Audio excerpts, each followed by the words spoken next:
Hello नमस्कार दोस्तों, आज की वीडियो में जानेंगे कि कई भाइयों की कई सारी समस्याएं थी आईटीआर फिलअप करते वक्त। तो कईयों के बहुत से कमेंट आ रखे हैं, तो उन कमेंट्स का मैं इसमें रिप्लाई दे रहा हूं। तो इनमें जो फर्स्ट ही कमेंट है जिन्होंने बता रखा है इसमें कि ट्रांसफर टी कौन से सेक्शन में दिखाते हैं। तो ट्रांसफर टी भाई अंडर सेक्शन 10.14.2 में जो आपका एक्चुअल जो आपका एक्सपेंडिचर हुआ है उसको आप दिखा सकते हो।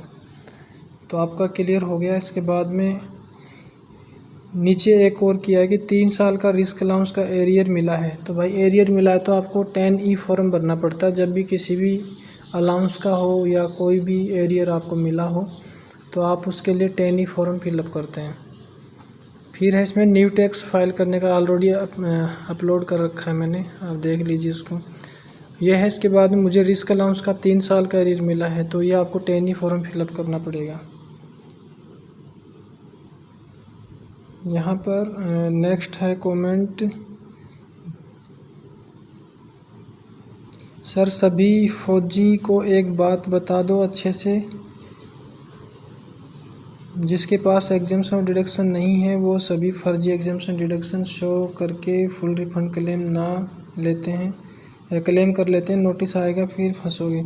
भाई ये बात सही है, मैं जिस भी वीडियो में बताता हूँ मैं सही आपको बताता हूँ कि आप फर्जी तरीके से ना करें। अगर आपको नहीं भरना आता, किसी से भी आप भरवा रहे हैं तो भी कोई इशू नहीं है, और हो सके तो आप वीडियो को देख के वैसे भर सकते हो, पर फर्जी तो इसमें करना ही नहीं है। और अब की बार बिल्कुल भी नहीं करना। मैंने आपको दोनों को कंपेयर करके बताया था कि जितना जैसे मान लीजिए कोई सीए से भराओगे या किसी बाहर वाले से फर्जी से भराओगे तो वो भी वही सेम करता है, लेकिन अभी आपके पास कोई ऑप्शन नहीं है। अगर एटीसी का है, एटीसी के अंदर देखिए एलआईसी के नंबर मांगता है। अगर किसी का गलत नंबर डाल दिया तो फिर आप फंसोगे, आपसे उसमें तो बिल्कुल आप फंस जाओगे।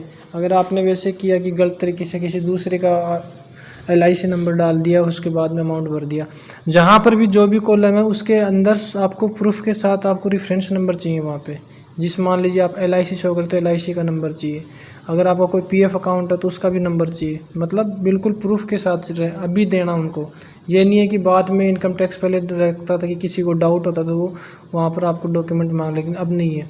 अभी आपको तुरंत डॉक्यूमेंट उसी टाइम उसकी जो रिसिप्ट नंबर है उसको आपको डालना पड़ेगा, तो गलत तरीके से ना भरें। नेक्स्ट जो कमेंट है Jain sir sorry, risk allowance जुलाई शुरू हुआ है तो उसे 12 मंथ का शो नहीं कर सकते क्या? भाई 12 महीने का क्यों शो करोगे आप? अगर आपको जुलाई से मिलना शुरू होता है आप जुलाई से ही उसके एग्जाम्शन ले सकते हो, हर महीने के 4200 रुपये पर मंथ के हिसाब से। इसके बाद में और इसमें सर इस साल की न्यू रजीम में वीडियो बना, तो ये मैंने ऑलरेडी डाल रखा है, आप देख लीजिएगा उसको। एग्जाम लिस्ट कहाँ मिलेगी? ये खुशी पटेल का है, तो एग्जाम लिस्ट इसमें मैं इसकी लिंक डाल रहा हूँ, आप वहाँ से भी डाउनलोड कर सकते हो। राशन मनी एक ये दिया इसमें, राशन मनी, और ये हार्ड एरिया अलाउंस लिखा है। तो देखो राशन टीपीटी देखो बंद हो रखा है, टीपीटी के ऊपर तो आपको मतलब टीपीटी की जगह आपको स्टैंडर्ड डिडक्शन मिलती है। जो न्यू टैक्स रिजिम उसमें 75,000 की है और जो ओल्ड उसमें 50 की आपको मिल रही है। तो इसका तो कोई आपको मतलब नहीं है टीपीटी वाले का। राशन मनी भाई एग्जाम्प्ट नहीं है, आपको इस पर टैक्स देना पड़ता है, कहीं भी नहीं है। और हार्डशिप अलाउंस का मैंने आपको बता दिया है, 4200 रुपये पर मंथ के हिसाब से अंडर सेक्शन 14.2 में आप दिखा सकते हो। रिकवरी का अमाउंट है आप उसको शो कर सकते हो, एनी अदर में आप डाल सकते हो। अंडर सेक्शन 10 की जो 10 वाली जो आप डालते हो उसके अंदर आपको अन्य अदर को सिलेक्ट करके उसमें रिकवरी अमाउंट डाल दीजिए। ड्रेस अलाउंस आपका जितना मिलता है भाई फुली एग्जाम्प्ट है, आप उसको दिखा सकते हो। और इसकी जो सेक्शन है वो पीडीएफ में आपको डाल रहा हूँ ऑलरेडी, इसमें आप देख लीजिएगा। अंडर सेक्शन 10.14.1 में आप यूनिफॉर्म अलाउंस को दिखा सकते हो, 29 सीरियल नंबर है, देख लीजिएगा। ट्रांसफर टीए इसको भाई 10.14.1 के अंदर आप दिखा सकते हो, तो वहाँ पे आप इसको दिखा दीजिएगा। और ये नीचे क्या है, इनकम टैक्स रिटर्न में दिखा सकते हो, पूरे साल में कितना दिखा सकते हैं इनकम टैक्स फाइल करते समय, सारा इसके अंदर है, इस पीडीएफ के अंदर दिया हुआ है सारा। सीए का है, सीए भी आप एक बच्चे पे 1200 रुपये और 2 बच्चों पे 2400 रुपये का है। ड्रेस अलाउंस सभी को पता है कि 10,000 रुपये मिलते हैं, तो 10,000 आप दिखा सकते हो। बाकी देख लीजिएगा आपको जितना मिलता है फुली एग्जाम्प्ट है वो। तो ये इसमें हो गया। और किसी का, और सर एसएफसी अलाउंस क्या एग्जाम्प्ट है? ये एसएफसी अलाउंस तो मेरे को आप फुल इसका पूरा नाम लिख के भेजेंगे तो शायद मैं समझ पाऊँ इसको, कि वैसे मैं नहीं बोल पाऊँगा इसके बारे में। और यहाँ पे एक ये बताया पूछा है इन्होंने कि 17,300 आता है रिस्क अलाउंस, तो उसका कितना भाई 42 रुपये पर मंथ के हिसाब से एग्जाम्शन आपके 1 महीने के 42 रुपये आप शो कर सकते हो ज़्यादा से ज़्यादा, बाकी पे आपको टैक्स देना पड़ेगा।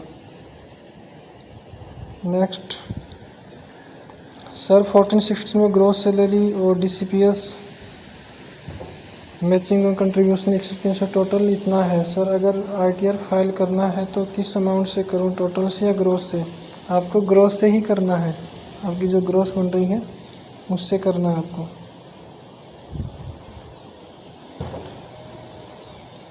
कार लोन को आप नहीं दिखा सकते, अगर इलेक्ट्रिक कार ली है तो उसके ऊपर आपको एग्जाम्शन मिलती है। जो सौरभ ने डाला है आप इलेक्ट्रिक कार के ऊपर आपको एग्जाम्शन मिलती है, वो भी ऑल टैक्स रिजिम के अंदर, न्यू में नहीं मिलेगी आपको। और PDF ऑलरेडी डाल रखी है आपने, इसमें दोबारा से बोलना है।